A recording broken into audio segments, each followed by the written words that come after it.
Там ще стоиш до пътеката право и ще мълчиш. Добре, бе, няма проблем, ама сега трябва да говориш и 2 минути нон-стоп.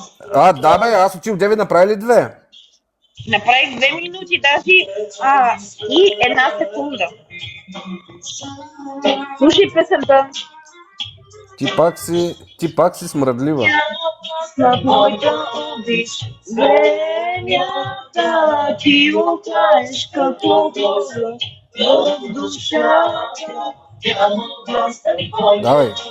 Айде, давай. Чакай да благодаря на хората. Ти че благодаря. На Сала. MVP на лайфа, Садва получава ръкавица, Николай, Диджей Панчо, Веско, Мико, Веселин и всички, които сте тапкали топте хора. На Сала. Да. Баси мамата. Много дълго. Давай, почвай да говориш.